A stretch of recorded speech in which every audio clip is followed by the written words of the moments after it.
Hi, so this will be the continuation of what we started, and it's about, again, our community, and I'm going to show some stats because the topic of the talk was success stories, and since this is the first year, we'll start to gather some stats in order to compile to see if we really are successful or if not. So Jan already presented very quickly what are our main websites and places where we gathered, and for example, these are some stats about this track, and we had much more submission than last year, and if any one of you have organizations that you want to present open source design, just contact us because we want to grow the community, and it would be great to have much more speakers. Bon. Then this is the GitHub, and there are a continuous number of members.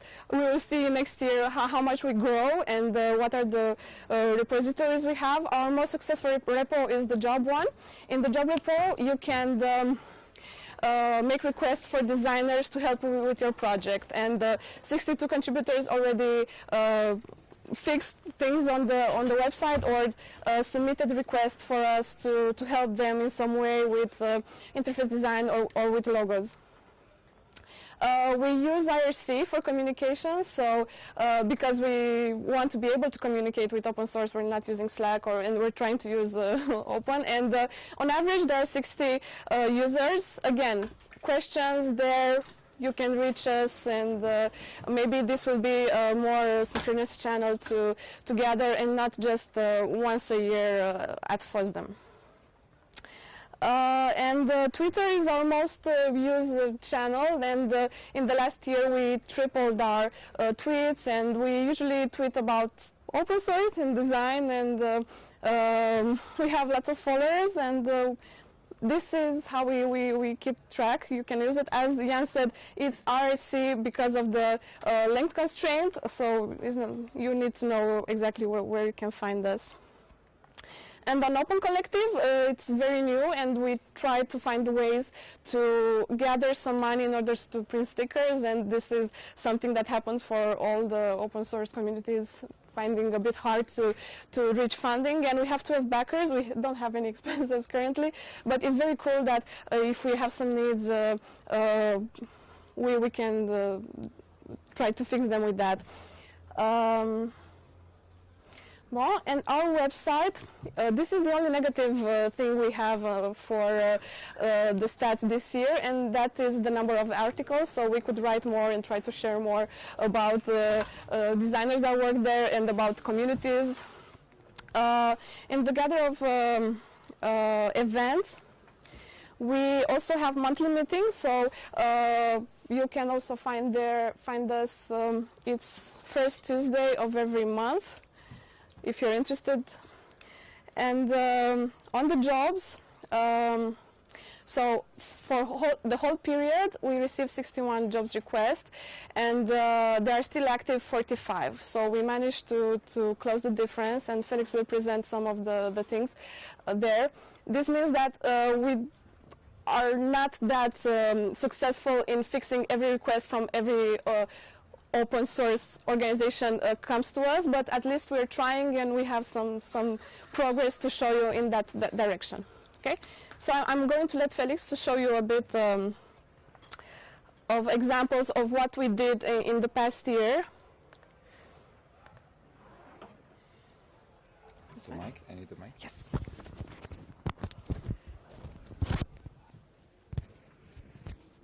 So, where should I put it? Wait a bit. Okay.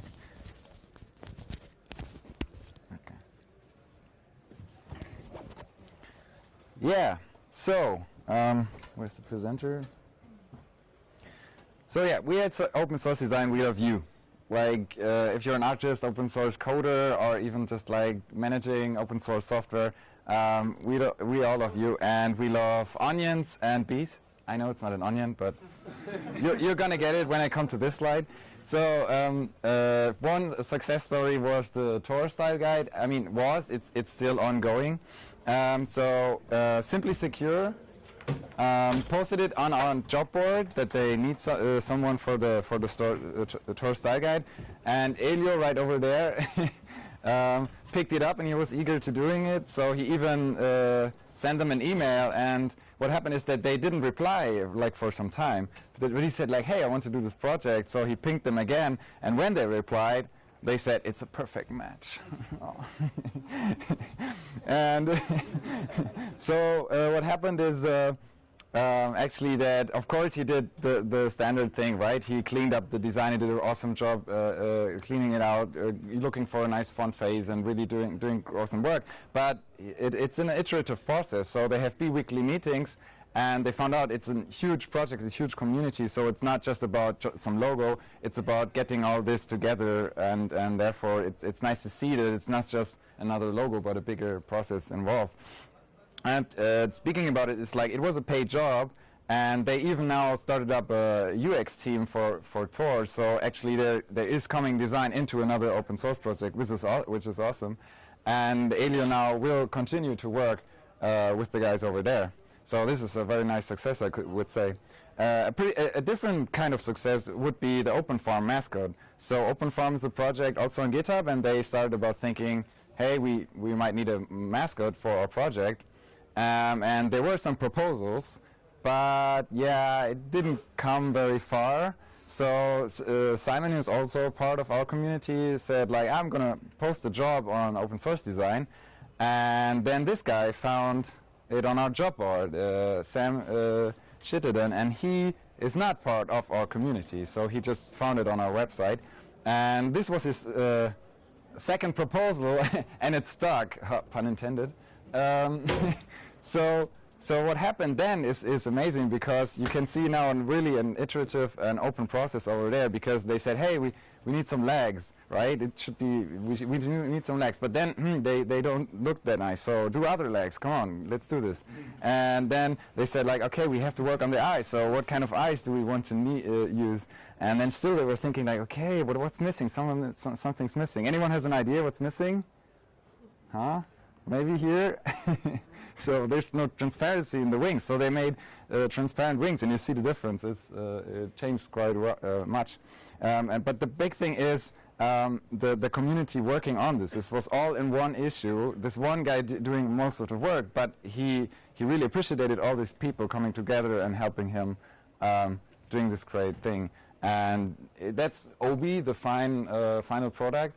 And we have a new member in our community now, like he's now part of open source design. And that's great. So now these were like two very visual things, and I really advise you to check out Belen's talk she gave this morning, because it's not just about the fancy logo, it's not just about the visual stuff. Like, we have so many experts here that can help your open source projects. For example, like doing complete new widgets or software structures there, or there was this proposal for redesign of the whole web page, so the architecture behind it and UX, and yeah, visual of course as well. So I would say that at Open Source Design, our success is really that we connect enthusiasts like with the open source coders and community, and that's what it's all about. Like, we are a lively community. This was just this Friday when we came together to have a nice fun event. Yeah, and I hope you give us some feedback, and I think we have a little bit time of questions. Yeah, so thanks.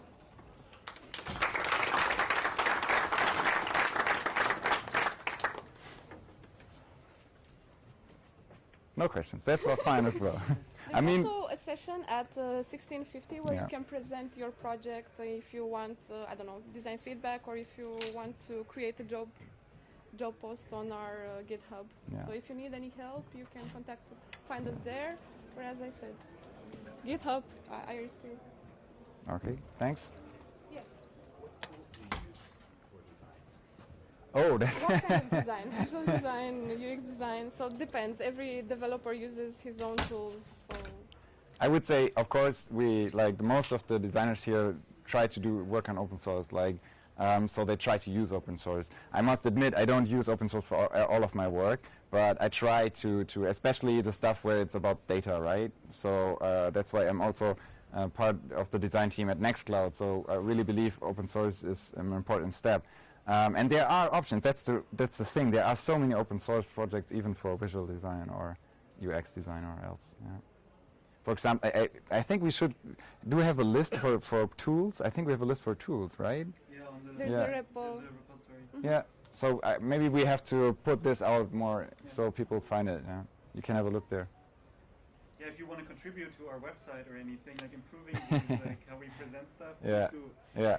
Or it can also be inside the feedback. Just like pop it over there. So we have a designer doing some work creating some assets for our software, and we want to share them with people. And I'm wondering if you can point at some good ways to do that, whether it be repositories of freely licensed artwork, specifically graphical assets, so like images for different categories. So finding the assets. No, we're actually getting them created for us. Ah, okay. And someone's creating the assets for us, and then we want to license them freely and Okay. put them somewhere that's not under our project, because they're sort of general purpose icons and other So- figures. So we have a repository and it's called the resources and What was the question for the? Ah, yes, sorry. The question was how to get design that's been designed for open source projects actually out there so others can still use it, right? And I think you know about it, right? So there's a repo. It's called resources, and you can put link there, or even the sources for the the logos or what assets you have. And yes, you can use this community to. Because you specifically mentioned icons, did you? There's a website called the Noun Project, Yeah. and it's an icon repository basically. It's also very nicely designed, and they have all openly licensed icons. And it's also actually for any designer here who does icons, it's also a platform where you can make money off it because people pay for not attributing you. So it's essentially also a good source of income for open source designers. Yeah. Other questions? No? Then Okay. thank you so much, and Yeah. we hope we contribute. Okay, thanks.